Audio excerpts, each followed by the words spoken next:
One of the exposés on the BBC documentary Blood Parliament has been a blow to Kenyans. This is judging from the reactions online so far since the documentary was dropped. It was exposed in this documentary that one of the people responsible for the lives lost in Parliament during 25th of June 2024 is actually a KDF soldier. Kenyans have been having a lot of faith in the military, believing that the military got them. However, this news has come as a shock, as it wasn't something Kenyans were expecting, but it goes further than that in attempts to try and identify who exactly this man is, because the documentary only showed us images of this man and not revealing his identity, his name. So now Kenyans are trying to understand and to get to know who's this man,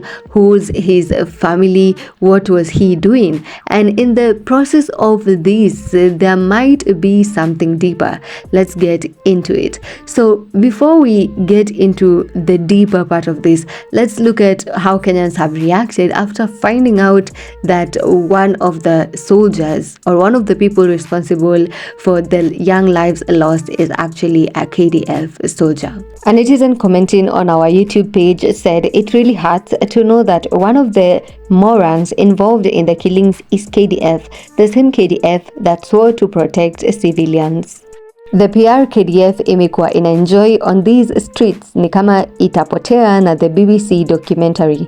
It's so sad to see Blood Parliament, a BBC documentary revealing that some KDF officers were killer cops too.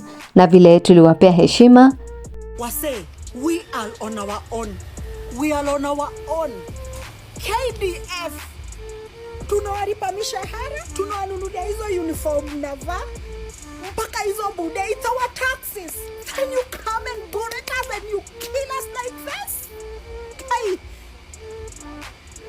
Wananchi, we are on our own. Beyond the disappointment, Kenyans have been determined to find out who this guy is, and this is where it gets messier, I guess. He has been linked to this guy by the name Willington Kimutai Kipyegon. In fact, netizens are certain that this is the same person.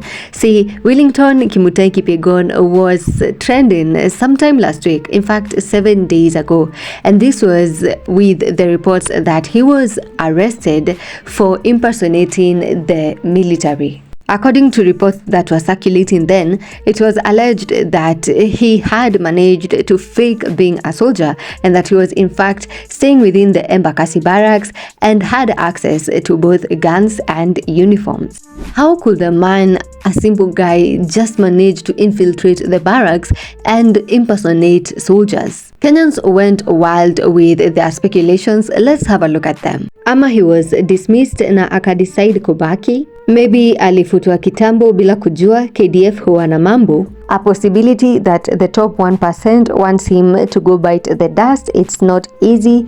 He was in KDF, but he was demoted because of addiction of drugs.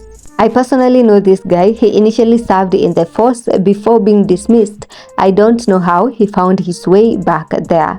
He is an army intelligence officer who has had his cover blown. These were the speculations at the time when this guy was trending after the alleged arrest. However, now with the BBC documentary, another narrative is taking shape.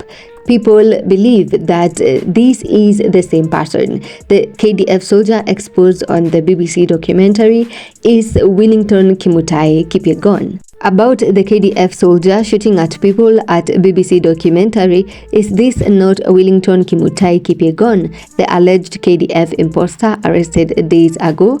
Are they throwing him under the bus? Anyway, wachaniteme jaba. If he is the one, then probably the KDF identified him after BBC reached out to them for comments before releasing the documentary to exonerate themselves from eventual blame and public backlash. The KDF then decided to say that he is not one of them, that he is an imposter. What are your thoughts on this narrative taking shape? Do you think the KDF soldier in the BBC documentary is Willington Kimutai? And do you think there's something bigger at play? Let us know your thoughts and your opinions and your views in the comments. And thank you for watching this video. Keep it here on BNN for more updates.